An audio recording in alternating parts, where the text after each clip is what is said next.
سرت والشوق طريقي، جئت من فج عميق، إن من أركان ديني حجة البيت العتيق. سرت والشوق طريقي، جئت من فج عميق، إن من أركان ديني حجة البيت العتيق.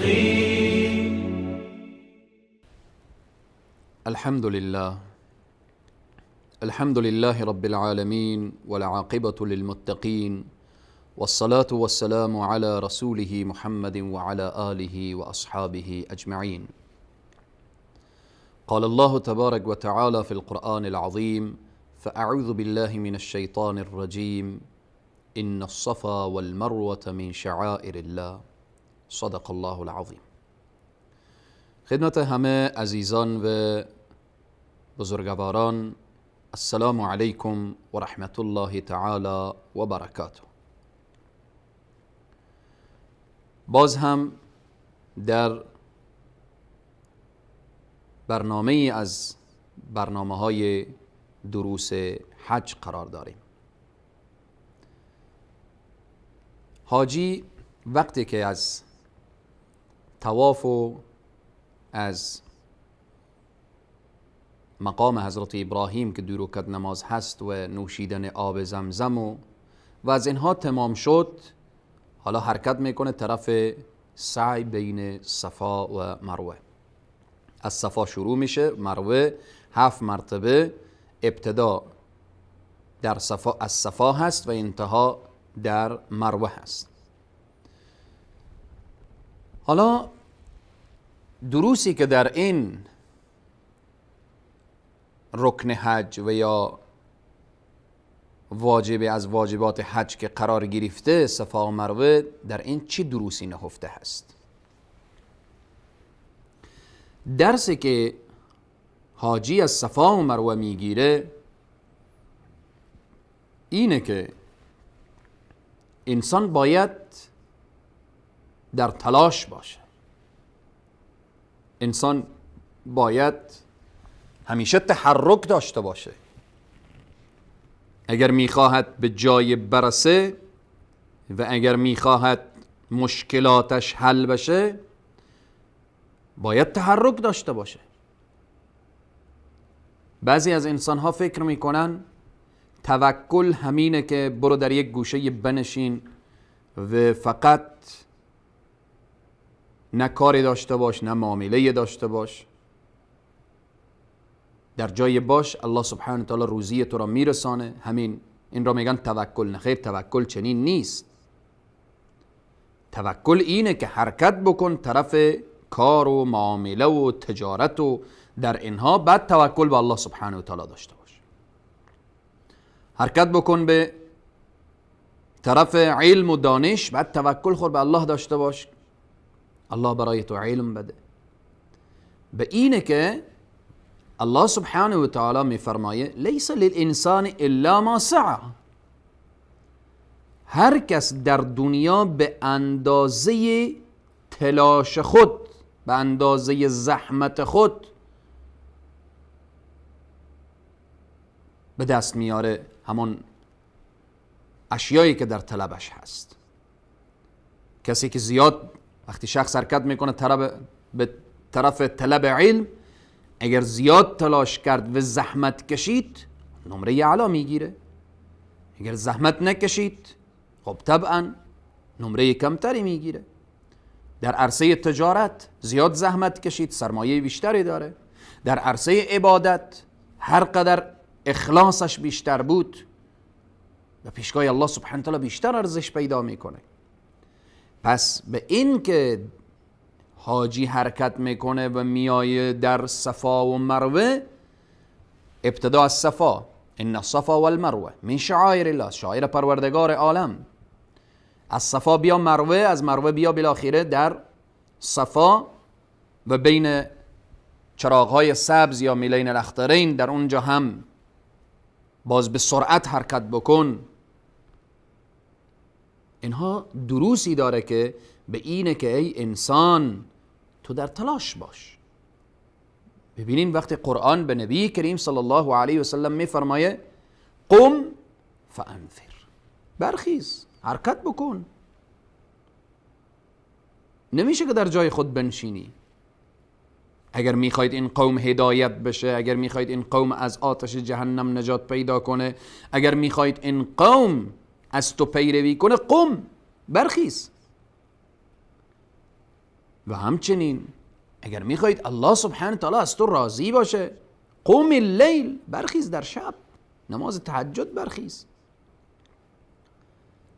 پس هیچ چیزی بدون رنج و بدون زحمت به دست نمی آید. الله سبحانه و تعالی می فرماید والذین جاهدوا فینا لنهدینهم سبلنا. تو تلاش بکن، حرکت بکن، زحمت بکش، الله سبحانه تعالی راه ها را باز میکنه. الله سبحانه و تعالی فرج و گشایش را میاره. تو تلاش بکن. اگر به طلب علم هستی تلاش بکن، الله سبحانه و تعالی تو را عالم میگردانه. به طلب تجارت هستی تلاش بکن، الله سبحانه و تعالی تو را سرمایه دار میکنه. اگر میخواهید به یک هدف بالا و والا برسید تلاش بکن. پس در این صفا و مروه این درس را به ما میده که بیبی هاجر همسر ابراهیم علیه السلام وقتی که دید فرزندش گرسنگی میکشه، خودش احساس تشنگی میکنه، در جای خود ننشست، حرکت کرد، آمد سر کوه صفا بلند شد و نگاه میکرد کاروانی باشه، نگاه میکرد آبی باشه، نگاه میکرد و بالاخره تا چیزی به دست بیاره از صفا پایین میشد، میرفت طرف کوه مروه. وقتی در وسط میرسید در اونجا سرعت را بیشتر میکرد و میدوید تا طفل خود را هم ببینه که اون طفلش مورد گزند و اذیت شیعی قرار نگیره، میدوید.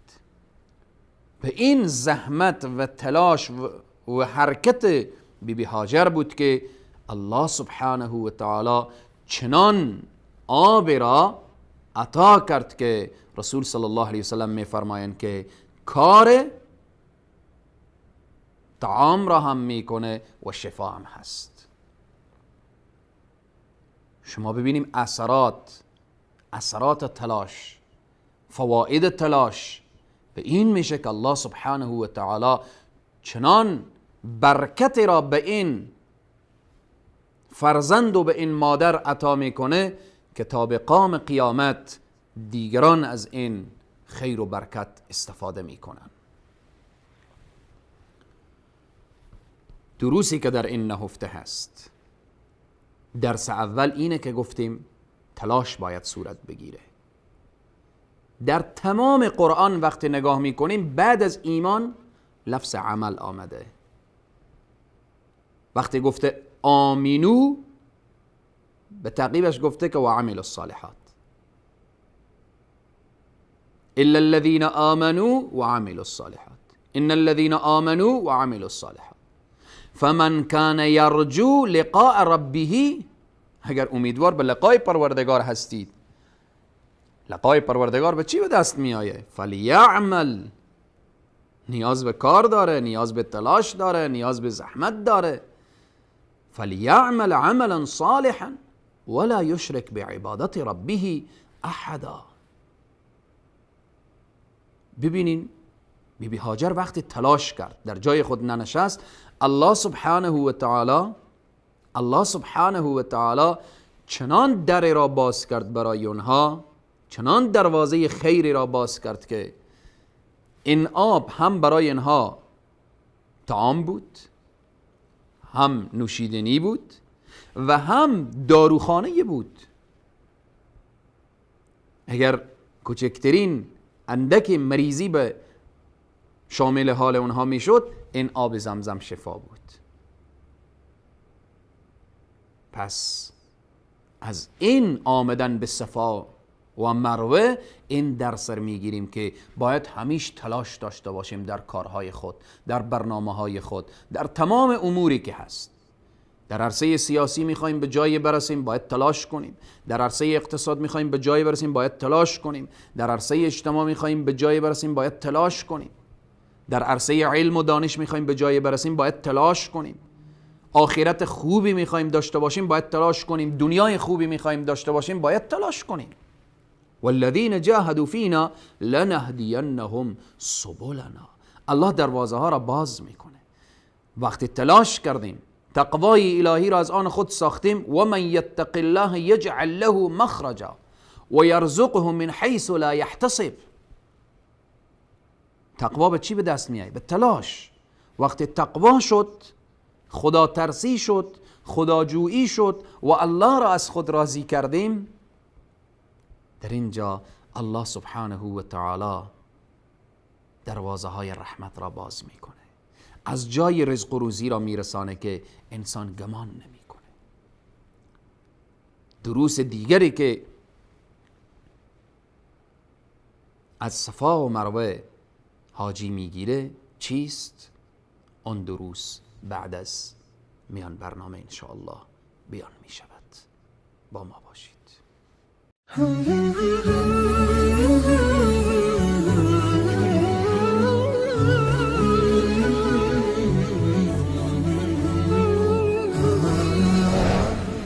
سال حق، گامی در راستای بیداری.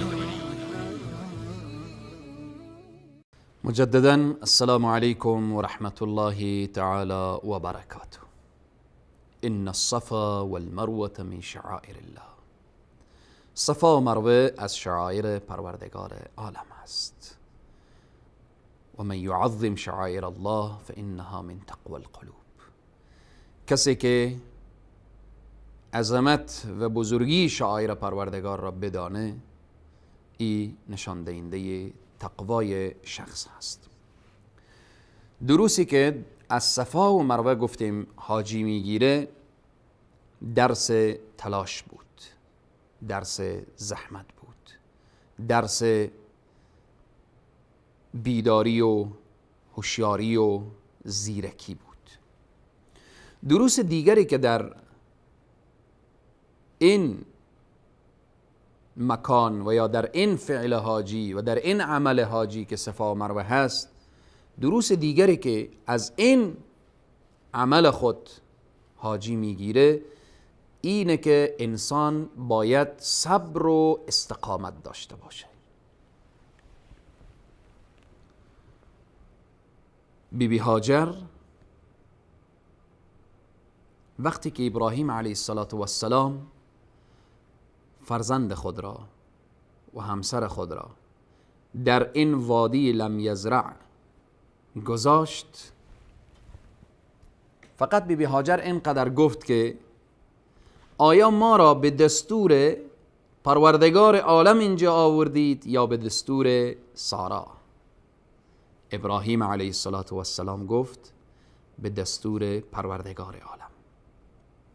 آن وقت بیبی هاجر گفت وقتی به دستور الله ما را اینجا آوردید، ما هیچ غم و اندوهی نداریم، چون الله سبحانه و تعالی ما را میبینه و ما را نظاره میکنه و الله سبحانه و تعالی حافظ و نگهدار ماست. بیبی هاجر صبر را پیشه خود ساخت. فریاد نزد، جزعفزا نکرد، بیقراری نکرد. با حضرت ابراهیم علیه السلام با سر و صدا و بالاخره با جزع و فزع برخورد نکرد. گفت توکل من با الله سبحانه و تعالی است.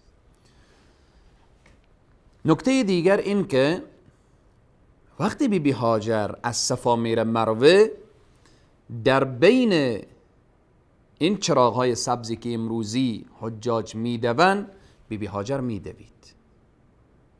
از این چی درس میگیریم؟ این درس که بعض وقت باید که در کارهایی که ما داریم، در برنامه‌هایی که داریم، بعضی وقت نیاز است که ما سرعت ما بیشتر بشه، تلاش ما بیشتر بشه. انسان در یک حالت نیست. بعضی وقت حالت اضطراری هست، انسان باید بفهمه، بدانه، درک بکنه. چگونه؟ بعضی وقت عالم ما نباید که همیشه درس داره و تدریس داره اکتفا به همین درس و تدریس. بعضی وقت نیاز هست که بیشتر و بیشترتر تلاش بکنه و زحمت بکشه در راه بیداری امت اسلامی. مثلا خطیب تنها در روز جمعه اکتفا نکنه به وعظ و نصیحت، بعضی وقت نیاز هست که در هفته چندین مرتبه جلسات دعوت و اینها را داشته باشه. تاجر ما وقتی زکات میده بعضی وقت نیاز هست که به زکات اکتفا نکنه و در این خیری که داره باید سرعت ببخشه و بیشتر و بیشترتر به کمک فقرا و مستضعفین و به اینها بپردازه. هر کدام در تمام عرصه های زندگی انسان بعضی وقت نیاز هست که تلاش بکنه. در بین صفا و مروه این در سر داره که شما وقتی که در حال روان هستید، یعنی زندگی شما نورمال پیش میره، اما متوجه باشید بعضی وقتها نیاز هست که شما در کارهای شما و در برنامه‌های شما اگر حالت اضطراری به وجود آمد، نیاز به سرعتی بود، شما سرعت خود را و تلاش خود را و حرکات خود را بیشتر و بیشترتر میکنید به خاطر تقویه دین مبین اسلام و به خاطر رسیدن به او هدف بالا و والایی که دارید. درس دیگری که از صفا و مروه میگیریم اینه که بیبی هاجره یا بیبی هاجر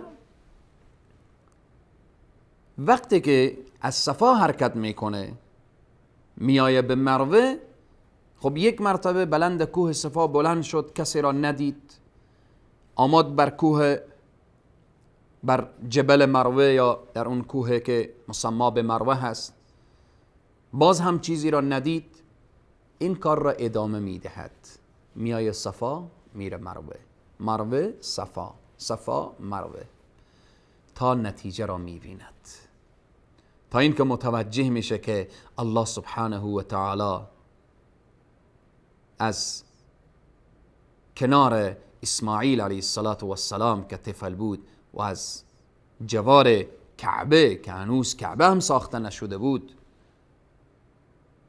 میبیند که آب فوران میکنه. این درس را به ما میده که اگر کارها و برنامه هایی که دارید خسته نشوید، ادامه بدهید در تجارت خود، در معامله خود، در طلب علم.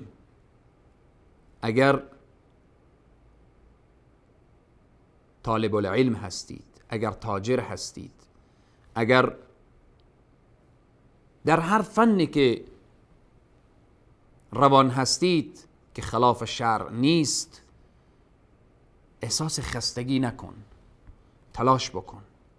حتی اگر در عالم ظاهر یک مرتبه ناکام شدید، بار دیگر کامیاب می شوید. بیبی هاجر یک زن بود، با این کار ادامه داد، پی در پی. الله سبحانه و تعالی وقتی که اون نفسهای سوزان هاجره را در اون دشت سوزان مکه وقتی مشاهده کرد، لحظه فکر بکن که هاجر با چی حالت از صفا به مروه می رود و از مروه به صفا. الله سبحانه و تعالی هاجر را ناامید نمی کند. الله سبحانه و تعالی این بندگان صالح خود را ناامید نمی کند، چنان خیر کثیری را بر اینها عطا می کنه که تا قیامت همه انسانهای مؤمن از این بهره مند هستند. پس این درس را میگیریم که در کارها صبر و استقامت و بردباری و تلاش و اینکه امیدوار باشیم که الله سبحانه و تعالی ان الله لا یضیع اجر المحسنین، خدا ضایع کار نیست، ضایع نمی کند. پس به اینه که میگوین نابرد رنج گنج میسر نمی شود، مزد آن گرفت جان برادر کار کرد. رضایت الله را میخواهید باید تلاش کنید به عبادت الله. فمن کان یرجو لقاء ربه فلیعمل عملا صالحا. عفو گناهان را میخواهید باید تلاش کنید به دعا، به تضرع. میخواهید خوشبخت دنیا و آخرت بشوید باید تلاش کنید. بیبی هاجر تلاش کرد، الله سبحانه و تعالی درهای خیر را برویش باز نمود. حکمت و فلسفه صفا و مروه اینه که تو انسان را الله در آنجا وقتی میکشانه و میگه بیا در اینجا صفا و مروه را ببین و سعی بین صفا و مروه داشته باش، میخواهد برای تو این درس را بدهد که باید تحرک داشته باشید. الله سبحانه و تعالی از انسانهای تنبل و از انسانهایی که در گوشه خود را بیاندازن و بار دوش جامعه باشن، الله این اشخاص را دوست نداره. الله انسانهای فعال، انسانهای متحرک و انسانهایی که دست اونها همیشه بر سر دیگران قرار داره، الله این انسان و این دست را دوست داره. پروردگار عالم به ما توفیق بده که از تمام اماکنی که در سرزمین مکه و جزء مشاعر هست، ما از این اماکن که به خاطر دروس هست که ما از اینها درس بگیریم، امیدواریم که این درس ها سبب تعالی و ترقی من و شما بگرده. تا برنامه بعد همه شما را به الله سبحانه و تعالی می سپارم. والسلام علیکم و رحمت الله تعالی و برکاته. سرت والشوق طريقي، جئت من فج عميق، إن من أركان ديني حجة البيت العتيق. سرت والشوق طريقي، جئت من فج عميق، إن من أركان ديني حجة البيت العتيق.